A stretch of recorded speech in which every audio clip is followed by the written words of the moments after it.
Meus cumprimentos a todos os que mais uma vez comparecem a esta nossa audiência da série Registros sobre Registros, que vai para o seu número 413 de explanação, graças ao apoio da Academia Paranaense de Direito Notarial e Registral. Eu quero aqui apresentar aos meus confrades e confreiras da Academia este meu melhor cumprimento, bem como agradecer também à Noregg do Paraná, na pessoa de seu presidente, Dr. Matheus Afonso Vido da Silva, bem como não deixar de reconhecer o quanto nestes últimos 4 anos a Noregg Paranaense se empenhou em patrocinar essa nossa larga série. Por isso, consigno aqui meus agradecimentos à presidente anterior, imediatamente anterior, da Noregg, a doutora Mariana Pozzenato Martins, que agora ocupa também um cargo de tesoureira, não é, nessa entidade, bem como a minha estimada amiga, a professora Mônica Dalla Vecchia, que é também vice-presidente da Noregg Paranaense. Bom, nós estamos tratando mais uma vez do tema da averbação, e agora para extinguir esse ponto, não é? A averbação relativa ao direito de superfície, quando esse direito é extinto. E tal, nós o deixamos indicado no fim da exposição imediatamente anterior dessa série. Há efetivamente um tema controverso que diz respeito não só, mas também ao direito de superfície, que é o da vigência da Lei 10.257, o Estatuto da Cidade. Essa lei que é de 2001 e que logo após a sua promulgação viu também promulgado o Código Civil 2002. Nós já tratamos dessa matéria anteriormente, mas faz já alguns anos, então parece convir aqui retomá-la, ao menos sob novos ângulos, repetindo alguma coisa daquilo que já se disse, mas complementando ou ao menos alterando algumas perspectivas da exposição anterior.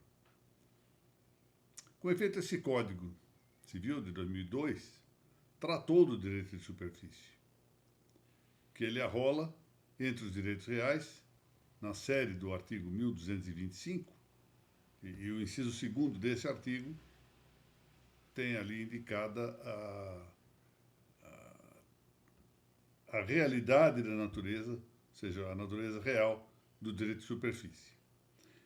E a propósito desse direito, o mesmo Código trata de conceituá-lo, de algum modo, no artigo 1369, ao dizer que o dono de um imóvel, proprietário do imóvel, pode conceder a terceiro o direito de construir ou de plantar no imóvel, de plantar no solo, de construir no solo, desde que o seja por tempo determinado, diz o Código, e por meio de escritura pública que há de ser devidamente inscrita, mais exatamente registrada em sentido estrito, no cartório imobiliário competente. Isso está na lei, no Código.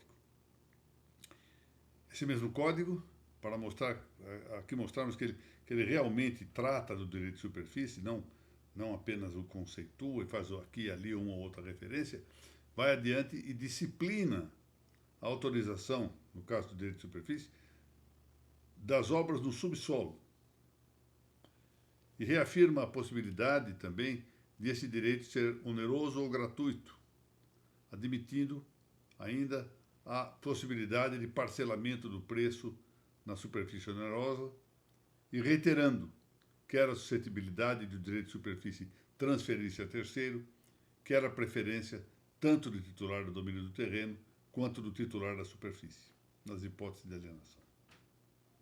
Ora, acontece que isso tudo, esse é o ponto, já se previra no Estatuto da Cidade. Já estava contido na Lei de 10.257, que, como vimos, é de promulgação um pouco anterior ao Código Civil. Ali está dito também que pode o direito de superfície ser oneroso, ser gratuito, sua transferência ser inter vivos, sua transferência ser mortis causa, etc. Daí que, então, nós tenhamos que cogitar se o tratamento dispensado pelo Código Civil ao direito de superfície revogou, seja no todo, seja em parte, ou seja, por meio de uma abrogação, a disciplina correspondente da Lei 10.257. Ou, diversamente, se essa lei especial, permanece em vigor também na parte relativa ao direito de superfície. Porque, é claro, o Estatuto da Cidade trata de outras coisas. Conforme observamos já ao tratar do registro constitutivo da superfície, isso, como eu disse, há alguns anos, a doutrina civilista brasileira conflita nesse ponto, havendo quem sustente que haja um regime complementar desses dois diplomas normativos, que é a tese esgrimida pelo saudoso professor Luciano de Camargo Penteado, professor que foi lá da USP, da cidade de Ribeirão Preto, e faleceu muito jovem, com menos de 40 anos. Um talento, deixando livros escritos, sobretudo um especialista em matéria de direito real, mas, além do mais, um jurista, conhecia amplamente o direito. O professor Luciano de Camargo Penteado sustenta a convivência das duas normativas e diz que nenhuma revoga a outra, nem outra impede a incidência da posterior, ambas se complementando, ambas com algumas influências recíprocas, de maneira que sugere uma compreensão sistemática, sistêmica, com aquela ideia do diálogo das fontes, por assim dizer, complementando-se às normas. E é também, em essência, o que pensa o grande professor Arnaldo Rizzardo, no seu livro Direito das Coisas. Mas vejam que essas disposições, esse entendimento de ambos os professores, Arnaldo Rizzardo e Luciano de Camargo Penteado, que são entendimentos de todo plausíveis, de todo razoáveis e muito bem fundamentados, não impedem que haja a contrapartida, por igual, de uma articulação muito bem realizada pelo desembargador Carlos Roberto Gonçalves, em seu excelente livro Direito Civil Brasileiro. E Carlos Roberto Gonçalves pensa diversamente, pois, de Luciano de Camargo Penteado e de Arnaldo Rizzardo. E isso deve ser considerado, tanto mais que Carlos Roberto Gonçalves, professor paulista, tem uma imensa autoridade que se deve reconhecer. Pois bem, essa controvérsia tem reflexos no registro imobiliário. E eu aqui, nada obstante, reconheça, já o expressei, a autoridade de Carlos Roberto Gonçalves, penso que parece mais provável a tese que afirma a complementaridade dos regimes da Lei 10.257 e do Código Civil acerca do direito de superfície. E nesse mesmo sentido, é preciso que se diga que na primeira jornada de Direito Civil do Conselho Federal de Justiça, foi a tese que se afirmou em seu enunciado 93, dizendo que as normas previstas no Código Civil, de 2002, sobre direitos de superfície, não revogam as relativas a direito de superfície que estão ditadas pelo Estatuto da Cidade. Por quê? Porque o Estatuto da Cidade é um instrumento de política de desenvolvimento urbano. Então, vai um pouco além da mera visão, digamos, geral do Código Civil. Pois bem, há distinções a fazer entre a disciplina ditada na Lei 10.257 e o que consta no Código Civil.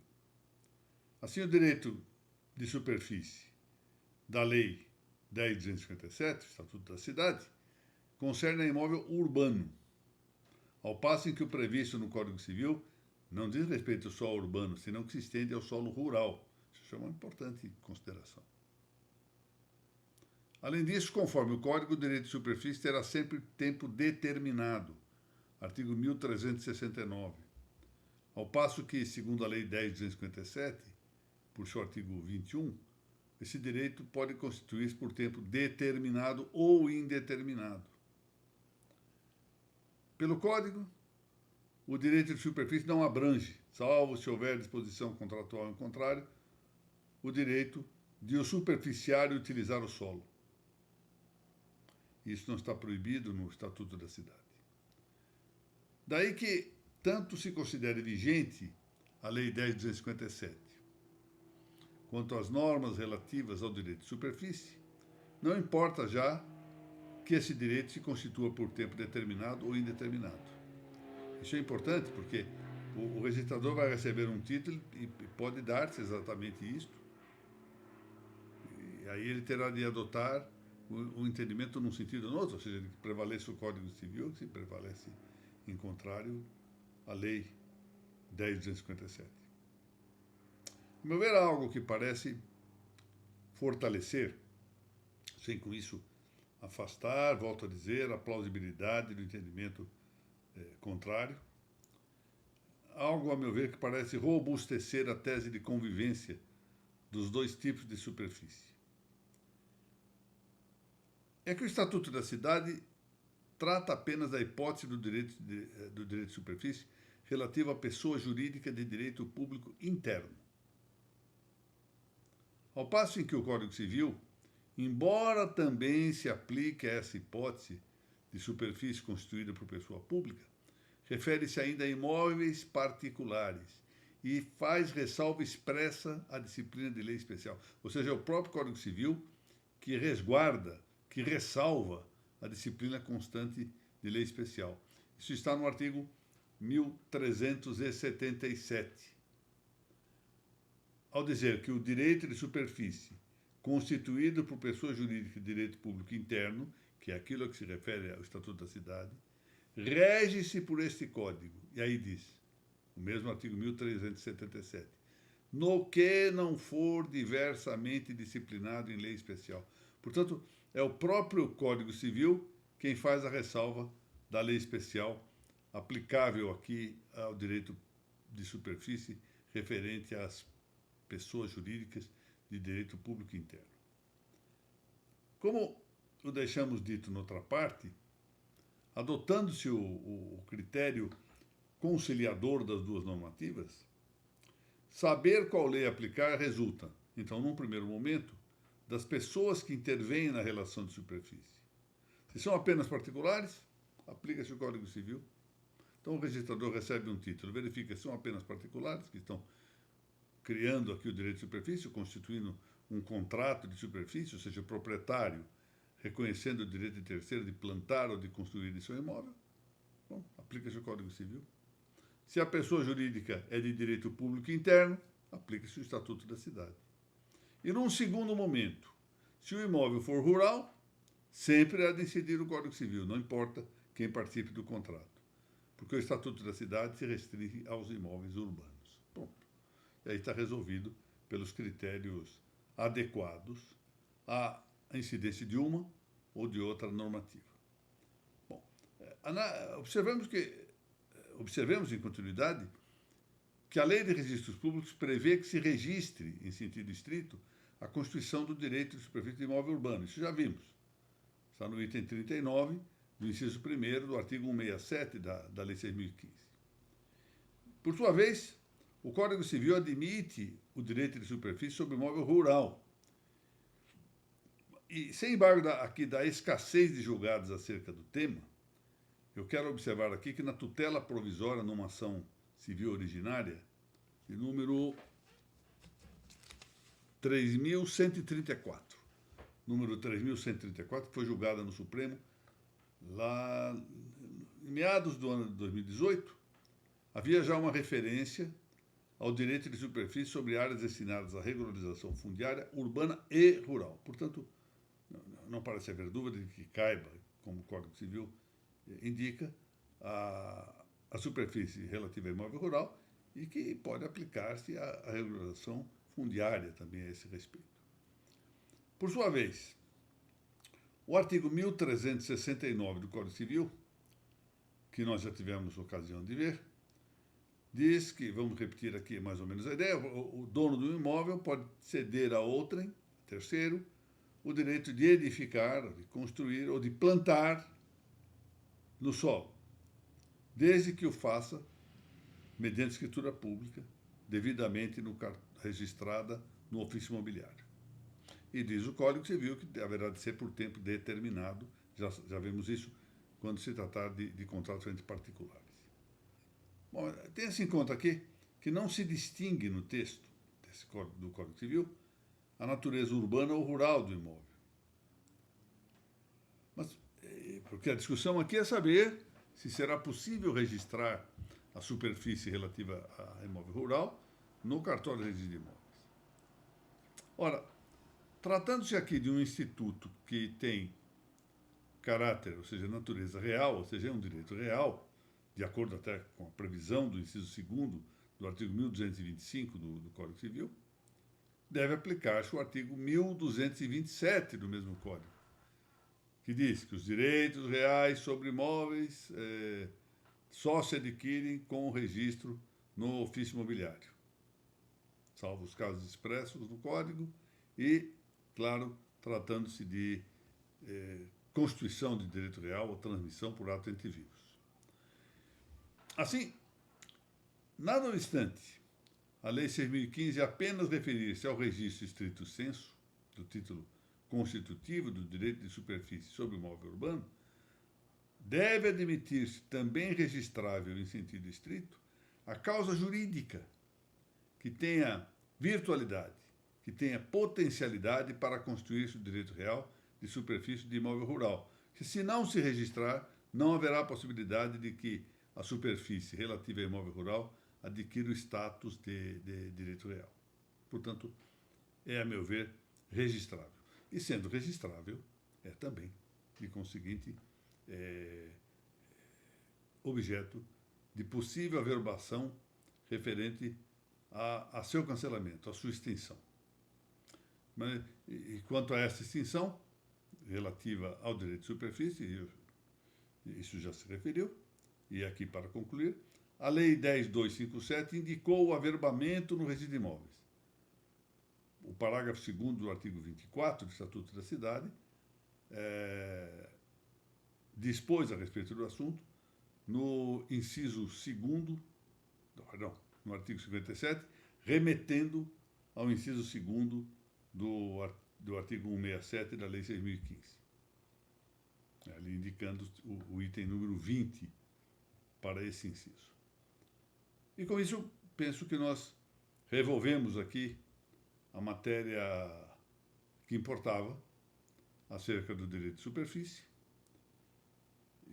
muito além da mera referência à averbação, ao averbamento dessa extinção.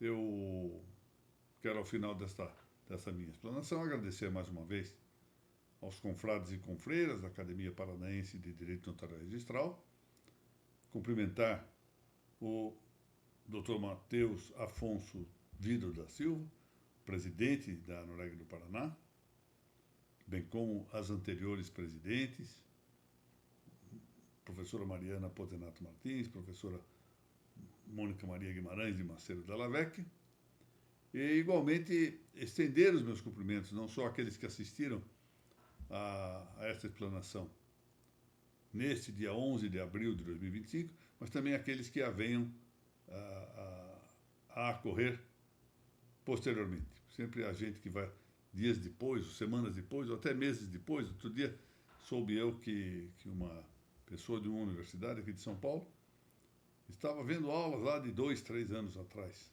procurando pelo tema. Na hora de nós fazermos já um inventário desses temas para localizá-los, né? Muito obrigado a todos e até a semana que vem, se Deus assim permitir.